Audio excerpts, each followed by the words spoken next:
Бисмиллахир-рахманир-рахим. Ассаламу алейкум ва рахматуллахи ва баракату. Приветствуем всех зрителей, наших братьев, сестер.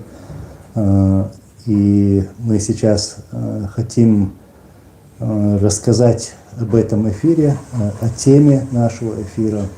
Рядом со мной сидит брат Зелимхана Муртазова. Вот, его зовут Турпал. Я сегодня приехал к нему, чтобы провести вот эту встречу и обговорить вот эту проблему. В действительности это проблема для человека, который сейчас находится в аэропорту в городе Астана.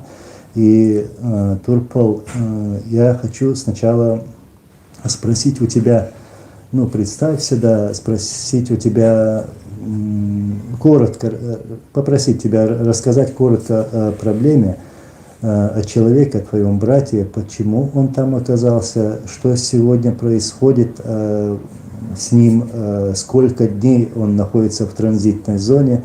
Так сжато, коротко расскажи нашим зрителям. Еще раз всех приветствую, ассаламу алейкум. Меня зовут Турпал, я брат Зелимхана.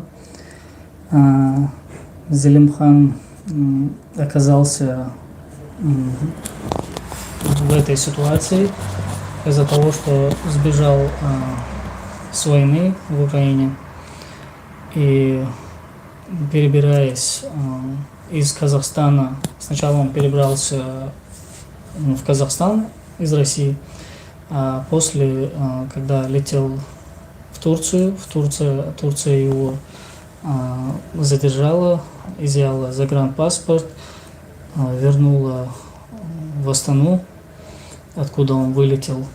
И сейчас уже третий месяц он находится там. Также казахстанские пограничники взяли все документы. Вот ситуация такая на данный момент. И мы ищем все возможные варианты, чтобы вызволить его в безопасное место, в безопасную страну. Сколько дней он находится в транзитной зоне? Он уже 64-й день находится в транзитной зоне. Ест, спит, в аэропорту. Да, в аэропорту. И документы, сейчас у него и на руках нету документов. Да, на руках нет никаких документов. Потому что изъяли, да, или как? Да, изъяли. И загранпаспорт изъяли в Турции, внутренний паспорт в Казахстане, права тоже в Казахстане. Вот такая вот ситуация. Сейчас мы с Турпалом до этого эфира разговаривали и обсуждали вот эту проблему. И в действительности сейчас проблема не только с Зелимханом. Это наша всеобщая проблема, это проблема всех чеченцев, не только чеченцев, но и наших братьев. Да, это наша общая проблема. Я думаю, что вот сейчас священный месяц Рамадан, и Аллах, иншаллах, поможет. Вот. И я считаю, что мы все должны принимать какое-то участие, будь это дуа, будь это слово, будь это перо, как говорится, но мы должны делать все возможное, что есть в наших руках. Вот. И мы сейчас с Турпалом говорили, что наши братья делают все возможное, чтобы уехать в другую страну. Это очень тяжело. Покидать свою родину, покидать дом, в котором ты жил всю жизнь, из-за одной проблемы, сегодняшней проблемы. Сейчас чеченцы бегут не из-за войны в Чечне, а бегут из-за войны там, в Украине, например. Так оно и есть. Вот, чтобы молодежь, они не были использованы в этой нам абсолютно ненужной войне. Вот. И поэтому многие чеченцы покидают республику. Я очень часто в последнее время встречаю молодежь нашу, которая приезжает в европейские страны, будь это Норвегия, будь это Германия, Франция, везде вижу их. И мне Конечно же, очень приятно, с одной стороны, с ними общаться. Вот. Мы обсуждаем эту проблему, люди рассказывают, какие проблемы сегодня существуют в республике. Вот только что мы с Турполом об этом всем говорили, об этой проблеме. Вот я хочу добавить Анзар, то, что сегодня вот весь этот ажиотаж вокруг Зелимхана, да, он с какой-то стороны нам, не сказать, что он сейчас идет против нас, то есть этот ажиотаж, он сейчас нам на пользу, у нас есть как бы уже позитивные моменты. Сейчас Казахстан готов даже через свою территорию, через транзитную зону отправить Зелимхана в Армению. Вот. Но так вот этот момент мы хотим как бы преподнести Западу, чтобы он понимал, что человек, в целом мы хотим, чтобы и Украина на это обратила внимание, что это такой случай, да, то есть за все это время, что человек сбежал с войны и застрял в таком моменте, да, то есть это такой единичный случай, и если на него сейчас не обратить внимание, то последующее, я считаю, что у тех, кто желает также уйти с этой войны, да, у них не будет желания, не будет мотивации делать такой же шаг, потому что они будут смотреть историю того, что произошло с человеком, да, то есть если его выдадут России, если ему не будет оказана помощь должным образом со стороны правозащитных международных организаций, соответственно, это создает прецедент для того, чтобы люди как бы смотрели на это смиренно, так сказать, да, то есть ничего не меняется от того, что мы бежим, пытаемся что-то сделать, это ничего не меняет, поэтому люди могут смириться и сказать, пусть будет как будет, от нас ничего не зависит.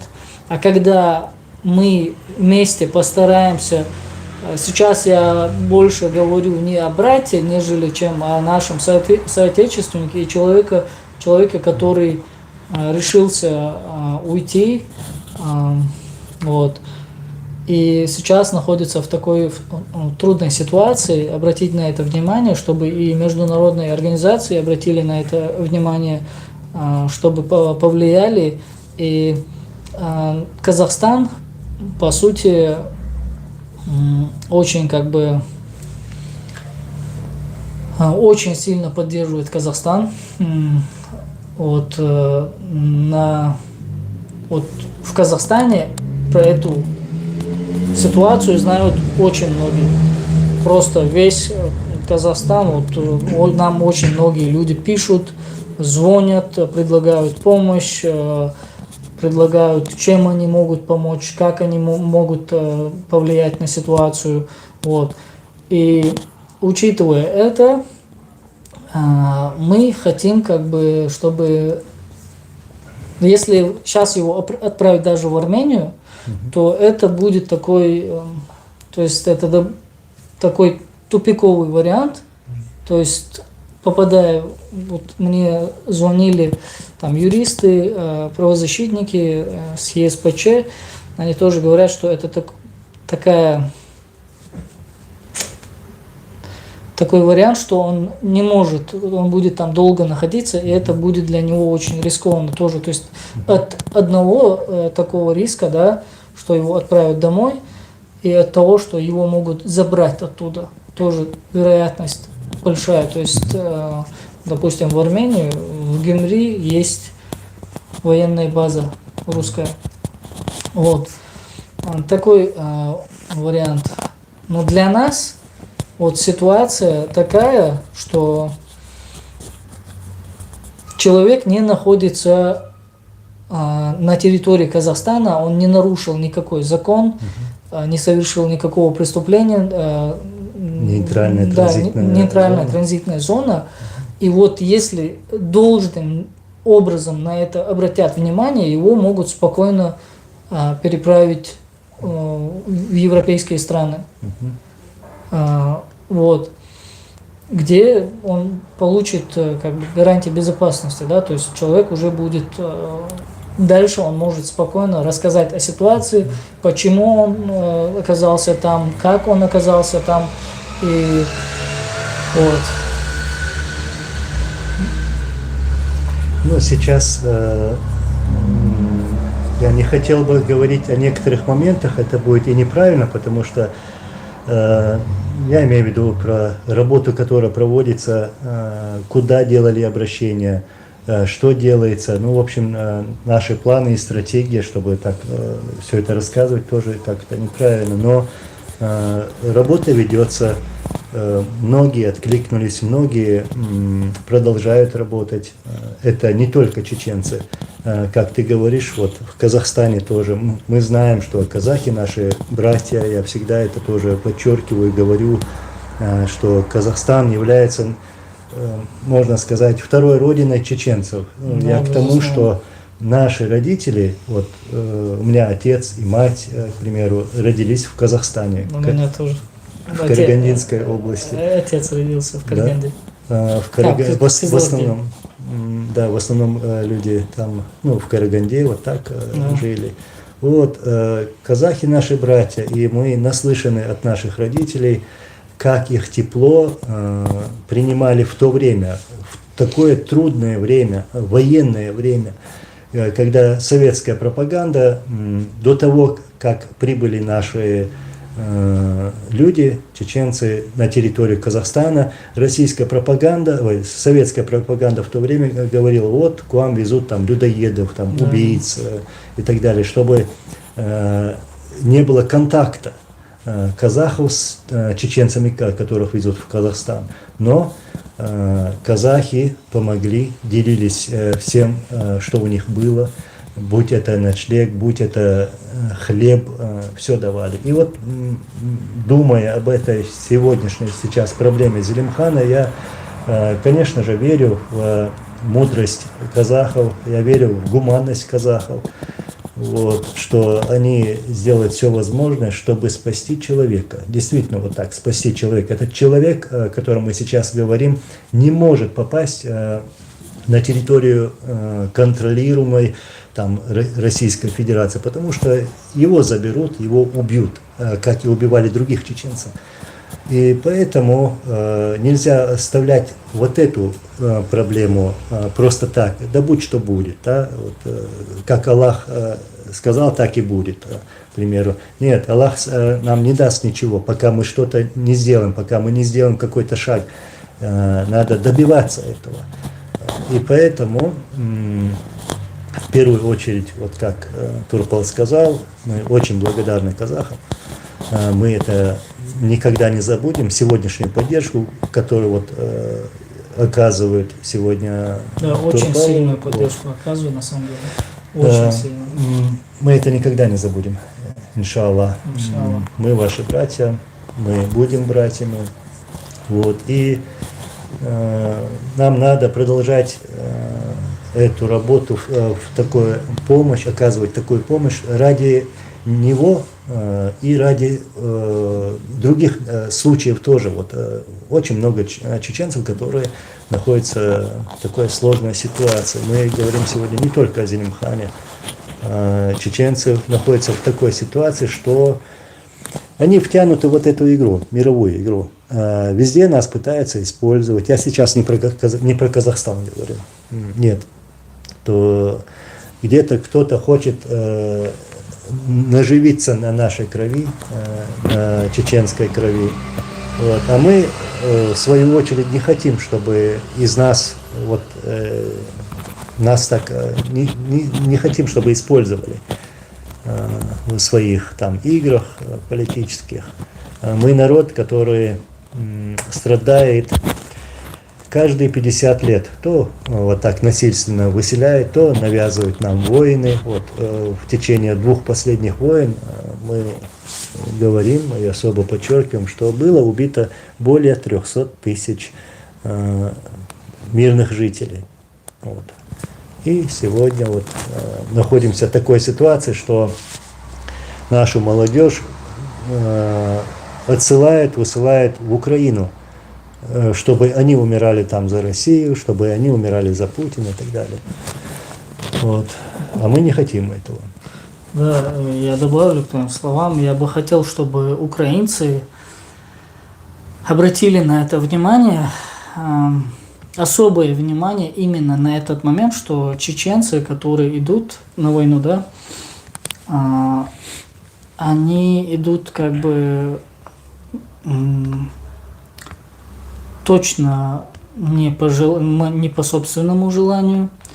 Это, смотрите, мы находимся в оккупации уже почти 30 лет. И ситуация такая, что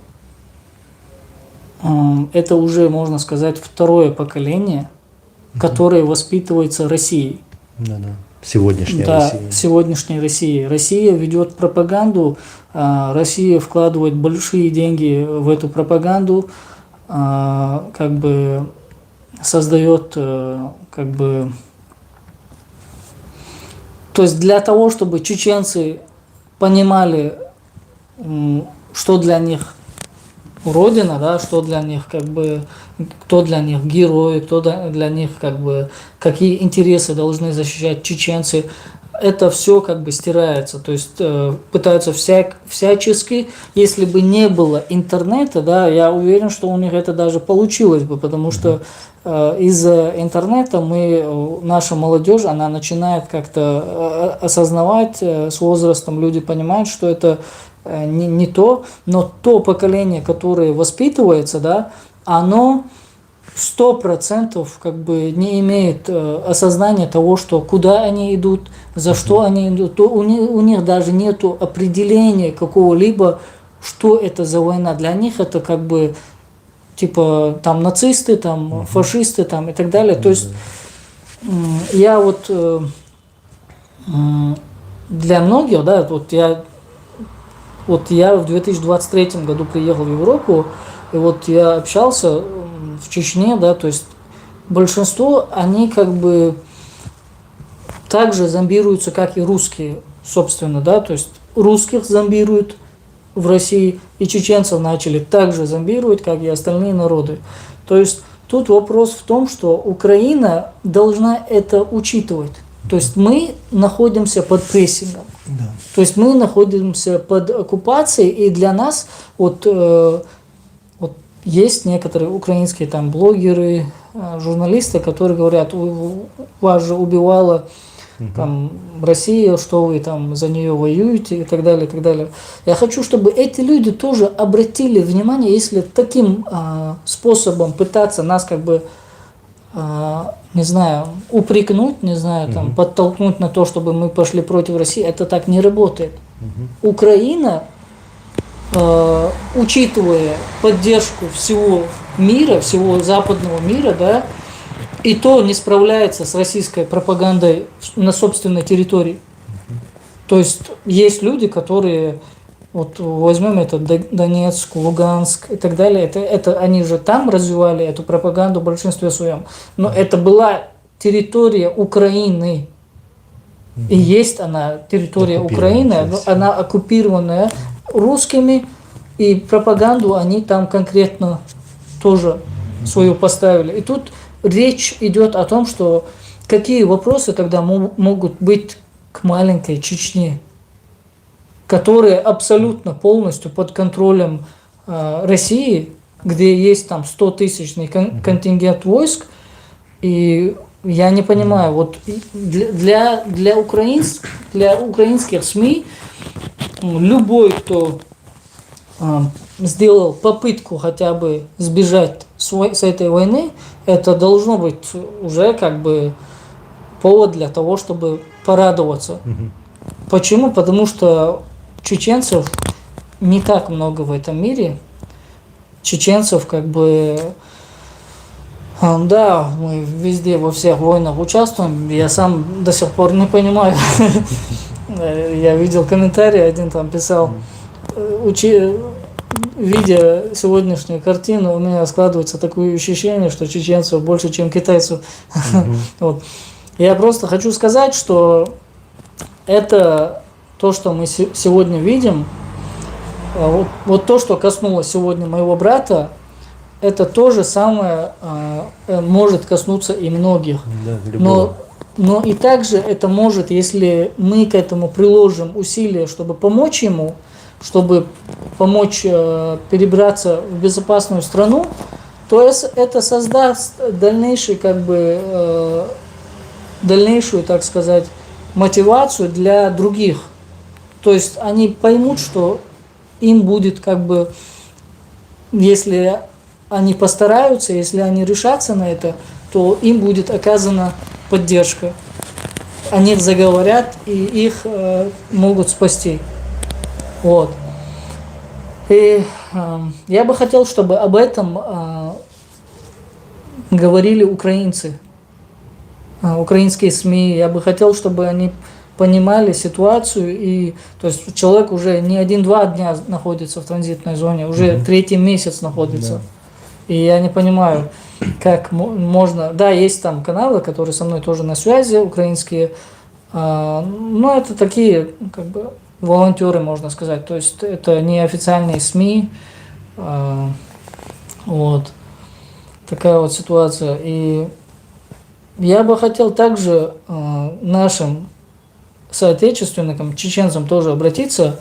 Вот есть люди, которые мне там пишут, то есть это там ты с этими, ты с теми, там и так далее, и так далее. Я прошу вообще этот вопрос не затягивать. Я готов вести эфиры, дать интервью, работать с теми, кто сейчас пытается хоть как-то помочь мне спасти своего брата.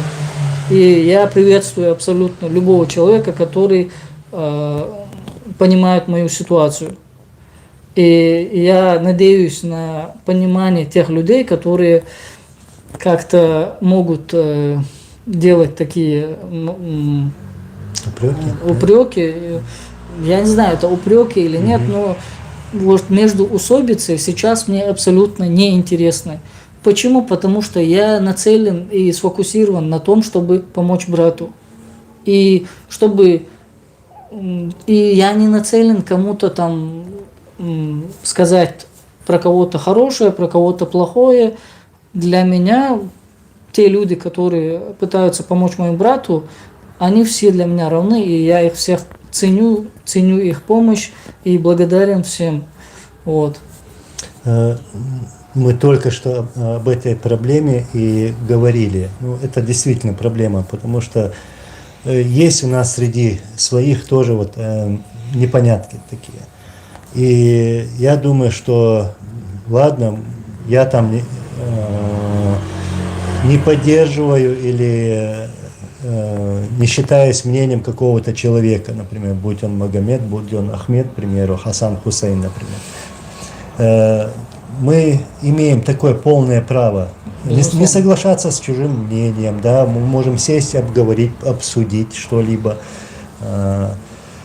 Вот, но в данном случае, к примеру, сегодняшняя проблема, как Турпал говорит, с его братом, это проблема всех нас.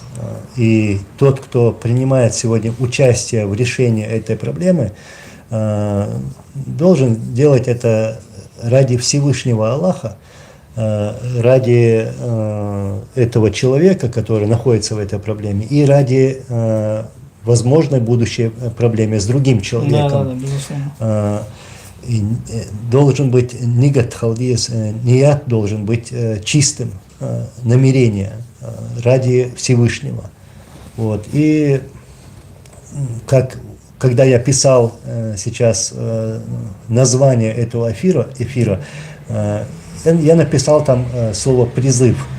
Вот. Именно к этому мы хотели бы призвать своих соотечественников и наших братьев, чтобы мы все делали в первую очередь все возможное для наших соотечественников ради Всевышнего Аллаха.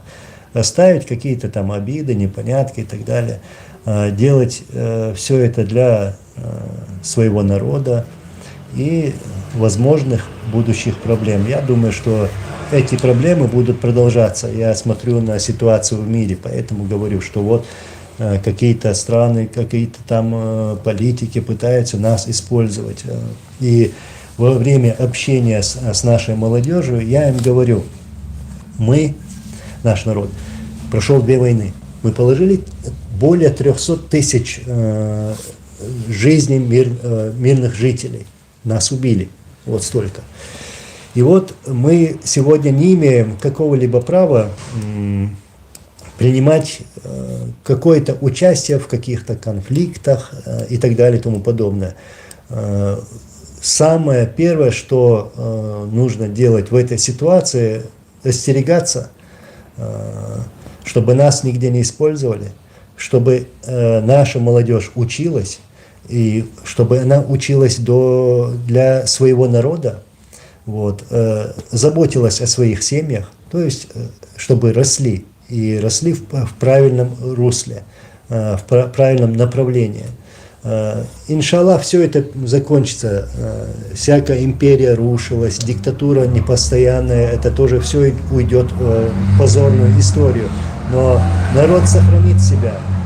И вот я очень хочу, чтобы вот эту молодежь никто не трогал. Никто не трогал, чтобы она осталась чистой для своего народа, чтобы они могли сделать все возможное для своего народа. Кстати, Анзор, я тоже как раз хочу об этом упомянуть, вот это молодежь.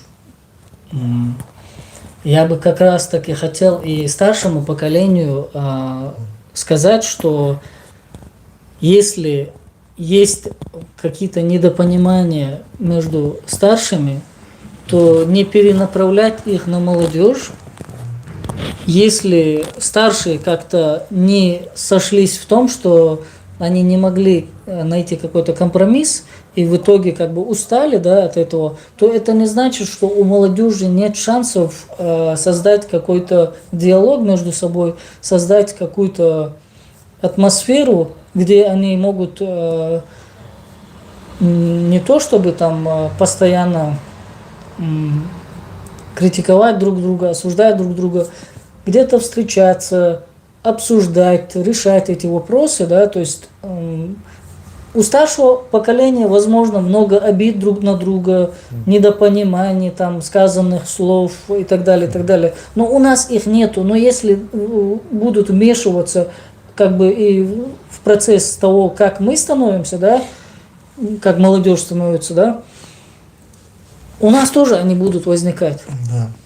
Будут говорить, а ты с теми, ты с этими, ты с этим и так далее. Это тоже хотел бы, чтобы многие как бы на это тоже обратили внимание. Это очень важный вопрос, потому что когда старшее поколение подавляет понимание молодежи, что есть язык общения, язык дипломатии, то она как бы уже начинает, если ей не дать шанс этим как бы себя проявить, она может вообще как бы, у нее может пропасть вообще какая-либо мотивация что-либо делать, не то чтобы в политике, да и в целом в жизни, да, то есть мы как бы растворимся в этом мире, и ни как нация, ни как государство мы себя проявить больше уже не сможем. И для того, чтобы такого не было, я считаю, что нельзя молодежи говорить, что у меня есть там с этим недопонимание, с тем недопонимание. Если есть, решайте.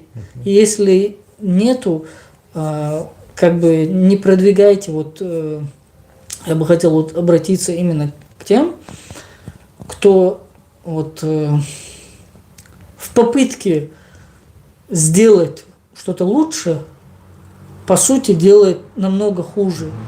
И чтобы такое не происходило, я считаю, что не нужно вот то, что было в прошлом, переводить в настоящее, да, то есть именно обиды. Я считаю, в большей степени нужно приводить из прошлого опыт, а не обиды.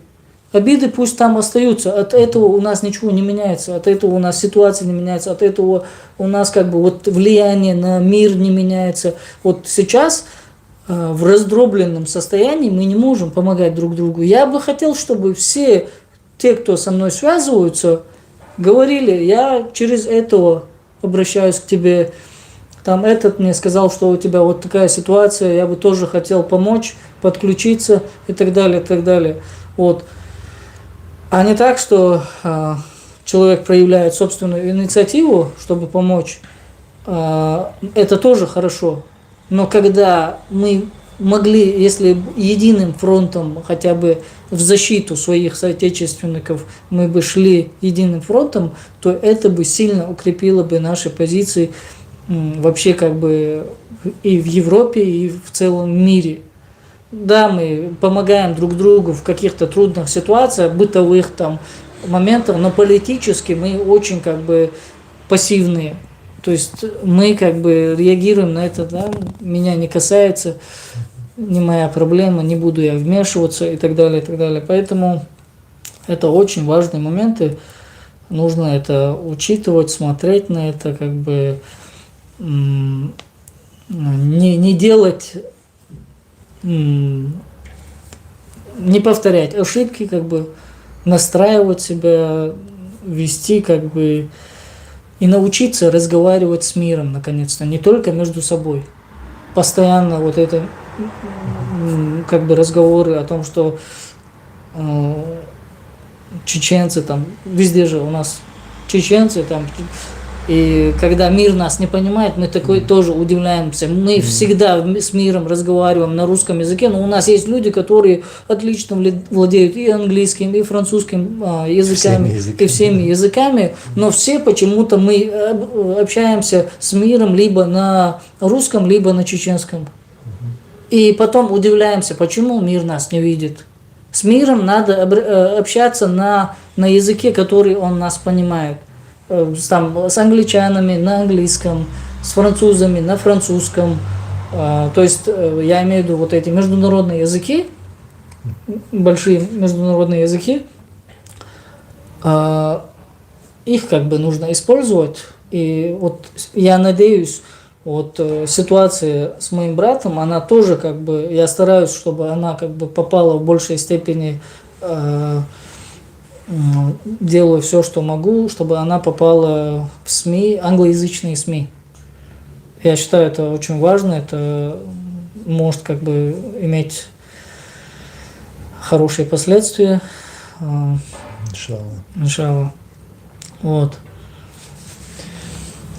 Да, многое наших в руках.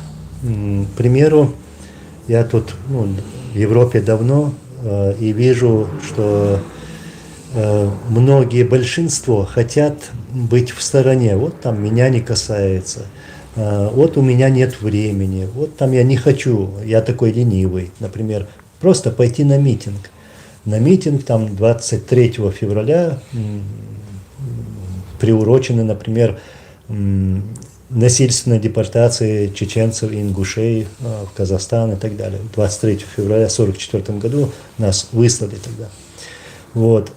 Если бы люди вот так выходили бы, если бы что-то делали бы, то я думаю, что меньше проблем было бы сегодня у нас. Например, приезжает вот эта молодежь, да, бежит от войны, абсолютно нам не нужной в Украине, чтобы их туда посылали, в Украину, воевать против украинцев. Это не наша война. Вот. Если бы мы тут выходили бы на митинги, если бы мы выступали бы, если бы мы говорили бы, поддерживали бы друг друга, то этих людей, молодых людей, спокойно принимали бы. Сегодня не все вот эти люди, которые по сегодняшний день сюда приезжают, получают бумаги, получают там статус беженца, потому что они считают, раз уж не возмущаются, не выступают, значит у них и проблем нету. Да. Например, вот так. Мы в основном сами виноваты в этом. Ладно, мы приехали там лет 20 тому назад, лет 10 тому назад, но мы кое-как здесь определились, там, но есть же люди, которые сюда приезжают и будут приезжать, как мы видим это. И поэтому даже ради них надо что-то делать, не оставаться вот в стороне, потому что ты делаешь это во имя Аллаха, конечно же, в первую очередь, и во имя своего народа. Вот, мы всегда же говорили, еще там в трудные времена, в советское время, мы умели выживать, потому что помогали друг другу. Везде, во всем. Если у какого-то чеченца там проблема где-то, ну мы же были раскиданы во время Советского Союза, вот там, если в Оренбурге там, или где-то еще в Курске, в Москве была проблема у чеченца, то туда чеченцы ехали толпой, чтобы решить эту проблему. Вот такая взаимосвязь у нас была и взаимоподдержка. И сегодня мы должны делать то, что делали наши отцы, наши предки. То есть это то же самое, это говорит о том, чтобы сохранить себя как нацию, как народ. Вот одиезла уж.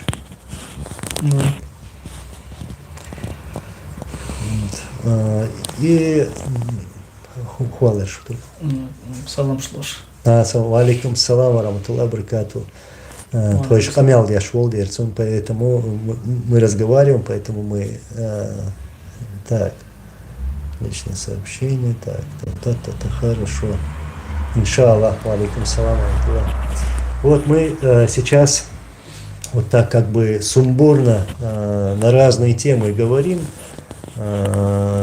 потому что есть о чем говорить, есть очень много тем, есть очень много проблем, но в этом эфире, вот во время нашей с тобой встречи, просто хотелось бы донести до людей, что мы должны что-то делать, не оставаться в стороне. Мы со своей стороны, в первую очередь, вот Турпал обращается и к казахам, и к международным правозащитным организациям, не только в Казахстане, но и правозащитные организации в других странах.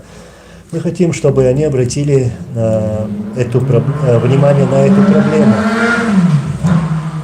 и дали свою оценку, юридическую, гуманитарную оценку, и чтобы они оказали помощь и Зелимхану сегодня, и другим чеченцам, вот, потому что это уже обязанность этих правозащитных организаций.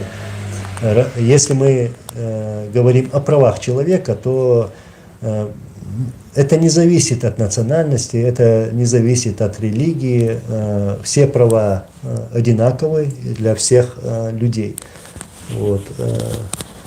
Мы, конечно же, благодарны со своей стороны, что правозащитные организации, да, есть, к которым мы обратились, там Турпал обратился, который работает над этим вопросом. Да, безусловно. Вот, мы благодарим их и благодарим за их деятельность, не только за помощь чеченцам, но и за помощь другим людям тоже.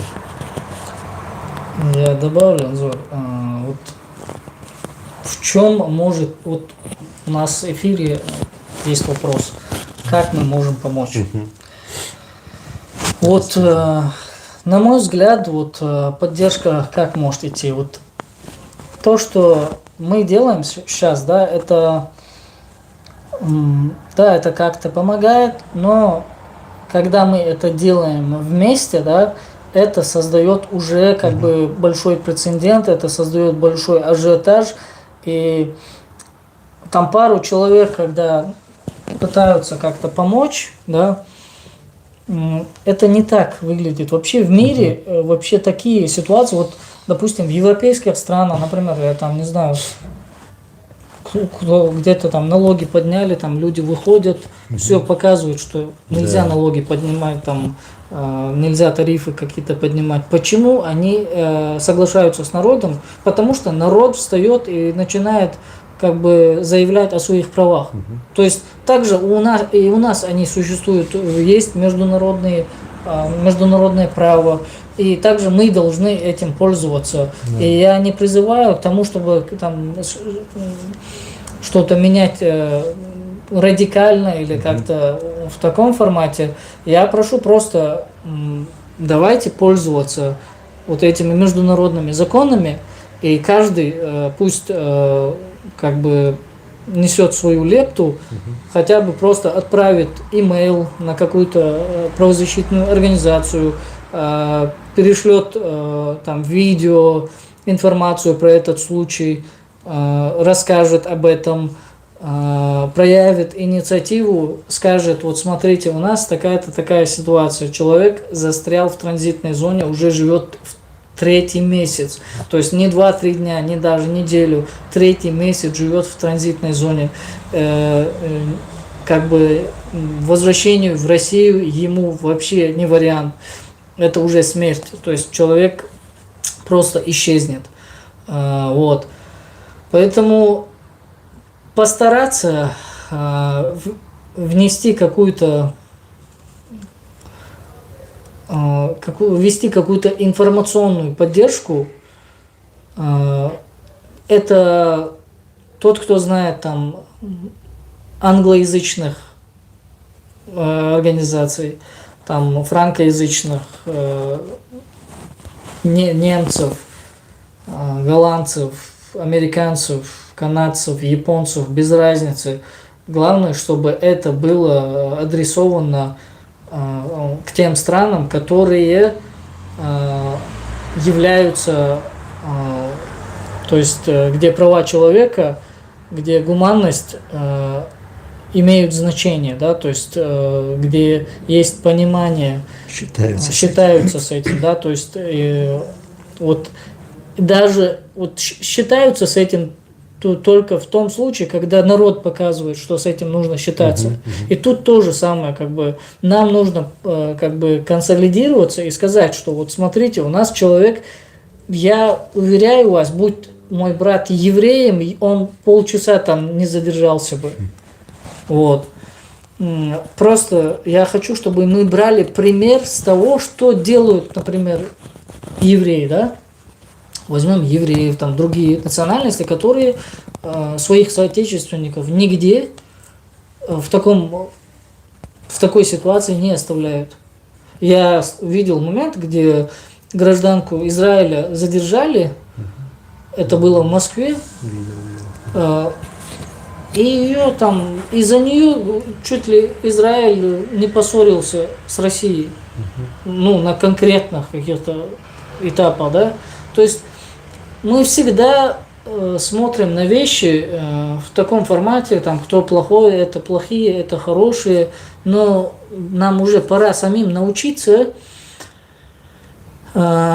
брать опыт, примеры с того, что сделано в пользу, да, в пользу человека, в пользу, например, если помогли человеку, да, как они помогли, как это получилось, на что на это повлияло, каким образом это сделано. Если у нас есть, то есть международные институты, вот это как раз-таки инструменты для того, чтобы мы пользовались. Тут не надо ничего нового придумывать. Тут просто надо как бы взять и сделать. И вот я хочу еще раз сказать про казахов. Казахи реально прилагают очень большие усилия, чтобы его запустили в Казахстан. Там просто пишут, очень много людей хотят его встретить. То есть, чтобы он вышел, его встретили, там, увидели с ним. И это очень сильно как бы мотивирует, это очень сильная поддержка на самом деле. И я еще раз благодарен братьям-казахам. Огромное спасибо.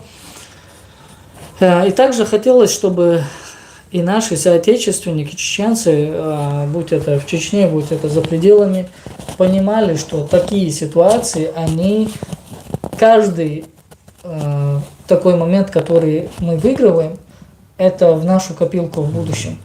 То есть в последующем любая страна, любая организация будет понимать, что мы как бы своих не оставляем. То есть это приведет к большому, так сказать, информационному, так сказать, это создаст конкретный информационный повод для того, чтобы, не знаю, как это объяснить, чтобы вокруг этого будет паника, и что люди будут требовать, вот, что, собственно, делают, например, казахи. Казахи меня реально... Я знал, я верил в их человечность, что я знал, что они такой народ, который готов протянуть руку помощи, и они как бы не только в отношении чеченцев это проявляли, они и в отношении других народов, даже своих соседей и многих других народов. Вот. И сейчас они меня реально, и у меня есть друзья казахи, знакомые, у нас такие теплые отношения, постоянно со мной на связи, спрашивают у меня, как Зелимхан. Это они не живут в Казахстане, но они живут здесь, в Европе, в других регионах мира. Вот. В таком формате, если мы будем действовать, я уверен, мы поможем не только Зелимхану, но и последующие моменты такого рода, они будут уже как бы учитываться странами, организациями и так далее, и так далее. То есть возьмем ситуацию Мансура Мавлаева. Заговорили о нем в ПАСЕ. И все, дальше уже последовала реакция. То есть Верховный суд Казахстана дал запрет на его экстрадицию. То есть это о чем говорит? Это говорит о том, что люди реально как бы действовали, что была уже, что это был конкретный результат. То есть об этом начали говорить, все больше доводить информацию до нужных структур, да, и в итоге это дало свои плоды. И такие же примеры, я считаю, должны быть и в последующих моментах, чтобы мы не только между собой говорили об этом, но и также продвигали такие вопросы именно в те инстанции, в которых на них будет иметь соответствующие, как бы, соответствующие ответы, на которых будут. Да. Вот. Да, надо искать эту дверь и стучать по правильному адресу, в правильную дверь, чтобы помочь таким людям, которые оказались в таких ситуациях. Вот. И как ты сказал насчет казахов, просто когда ты это рассказывал, благодарил их за их помощь. Я вспомнил такой случай. Буквально пару лет тому назад со мной связался один казах. И он так спрашивает, хотя он сам знал, но просто спрашивает: а вот правда, что твой отец родился в Караганде, в Казахстане? Я говорю, да. А правда, что он... Мать тоже, родители там родились, в Казахстане, да, говорю. И потом так чуть-чуть поговорили, и он исчез на какое-то время. И потом опять же связался со мной и высылает мне видео, куски, пару штук таких видео высылает и говорит: знаешь что, Анзор, в этом доме жил твой отец. Вот. Он нашел, представляете, для меня это было очень бесценно. Видеть такое видео, где жили твои родители. В то время отец мой родился в 51 году, мать 50-го года. Вот, было очень приятно. И он знал, что мне будет приятно. Вот, знаете, мы верим, конечно, в помощь наших братьев. Это касается не только казахов, все национальности, Да. которые к нам вот так красиво и хорошо относятся, мы к таким относимся 2, 3, 10 раз лучше. Мы не забываем помощь, мы не забываем человечность. Вот, благодарим всех, кто принимал участие для оказания помощи нам, принимает и будет принимать. Мы всем вам благодарны. И еще раз скажу, что мы верим, что Казахстан не выдаст Зелимхана Российской Федерации, вот, и сделает то, что надо сделать. Сейчас, Турпал, идем к завершению, завершая эфир, просто что надо сказать, что бы ты хотел бы сказать. Для меня важно было то, чтобы ты вот так здесь рассказал то, что надо сделать, чему ты хотел бы призвать людей, какая помощь нужна, чтобы сказать это открыто своим братьям, вот так. Хайнхи так и считала.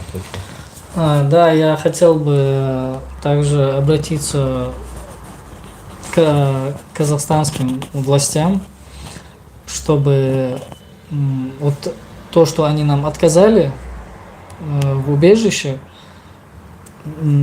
хотя бы дать нам время, чтобы мы могли донести ситуацию брата до Запада, то есть здесь, как бы, чтобы у нас было, чтобы без какого-либо давления, да, то есть, что там выдадут, не выдадут и так далее, и так далее. То есть человек находится в транзитной зоне, в международном розыске он не находится. И как бы сейчас мы стараемся максимально здесь распространить информацию об этом, чтобы он получил огласку. И вот. И также хотел поблагодарить тех, кто поддерживает, также наших братьев, чеченцев, ингушей, дагестанцев, в целом весь Кавказ, украинцев и других, которые поддерживают, смотрят, наблюдают, переживают за Зелимхана. Вот.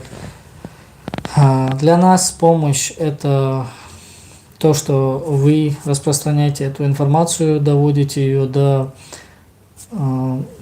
тех организаций, которые могут как-то повлиять на это, содействовать. Вот. И также хочу вас поблагодарить за то, что смотрите, наблюдаете, помогаете. Также хочу поблагодарить Анзора, который дал мне возможность сегодня выступить и как бы рассказать ситуацию про брата. Мы как бы давно, еще с первых дней как бы были на связи с ним, с Анзором. Вот, постоянно предлагал свою поддержку, помощь. Вот. И сейчас решили записать, выйти в эфир и как бы рассказать также аудитории ситуацию. Анзор, он адресил, огромное спасибо. Вот. И всем, кто смотрит, переживает, тоже огромное спасибо. Allah reizhil, Dieva reizhil, Turpal dēlā nohчимата елдуас, vēlīlos tieši bahna, что мы пытаемся что-то сделать и призываем наших братьев тоже, чтобы принимали в этом участие, потому что в любом случае это нам всем зачтется Всевышним, это дело благое, это попытка, это старание с искренним намерением помочь человеку. А что может быть превыше всего этого? Вот. Этим эфиром мы просто хотим сказать, чтобы мы были вместе. Когда хорошо, когда плохо, когда трудно, всегда, чтобы были вместе, чтобы мы откликались, чтобы мы помогали. Вот что я хотел бы сказать. И еще мы говорили про Украину, сейчас завершая эфир, я хотел бы сказать, когда война-то там идет с 2014 года, но когда вот масштабно вот эта война началась в 2022 году, то украинские СМИ, не знаю почему, как-то стали демонизировать чеченцев. Всегда говоря о чеченцах, кадыровцах, чеченцах, все так, было такое ощущение, что как будто пришли чеченцы и начали войну против Украины. Вот я конкретно еще раз просто повторюсь, я против войны, любой войны, где бы она ни была, в России, в Украине, в любой точке мира. Было бы хорошо, если все жили бы в мире. Но всю свою публичную деятельность с 22 года я старался говорить о том, чтобы донести до всех, что не чеченцы начали эту войну. Там есть была какая-то часть, которых использовали. К примеру, скажу как есть, Кадыров своих там, которых он кормил, в которых он вложил кучу денег, он их туда не посылает. Он посылает таких простых чеченцев, и высылается не по их воле туда, в Украину. Да, есть какие-то свои части, там, которые хотят там попасть и воевать, все такое. Я их осуждаю. Но вот те ребята, которые были насильно туда отправлены, вот мне их жалко на самом деле. И скажу как есть. Хоть бы кому бы это нравилось или не нравилось, мне этих ребят жалко, которых вот так берут, забирают. Вот, представьте себе ситуация такая. Они приходят к тебе домой, не стучатся в дверь, приходят и говорят: вот мы твою сестру, вот твою маму, твою двоюродную сестру и так далее, и забирают. Что бы сделали бы вы, которые смогли бы критиковать меня сейчас за эти слова? Вот. Просто отказаться там не вариант, и их высылают. Поэтому мы вот со своей стороны пытаемся сделать все возможное, чтобы забрать эту молодежь с их рук, чтобы они выехали оттуда, искали пути, чтобы выехать оттуда, чтобы они не были использованы в этой грязной политике. Вот. И что вот сейчас, завершая эфир, я еще раз благодарю вас со своей стороны и еще раз поздравляю вас со священным месяцем Рамадан.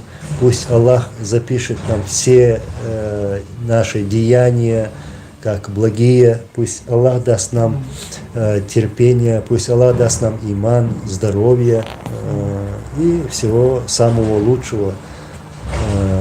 Иншаллах. Аллах рейсхур шумасана, марнашта обалдур шумасера. Турпал, ты завершай тоже, скажи. Есть Мне еще? как бы добавить нечего. Она говорила, Масана говорила, да, шейду адуэл, мы имели уштек.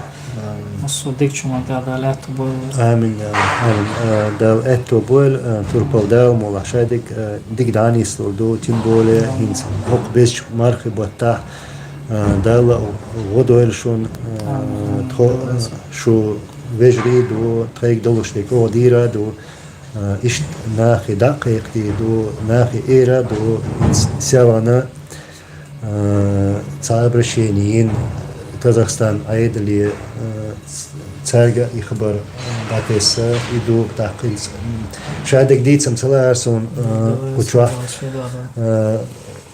ладуш вишама бой тендер бас негердо Аллах рейс хур масана Ассаламу алейкум ва рахматуллахи ва баракату. Ва алейкум ассалам.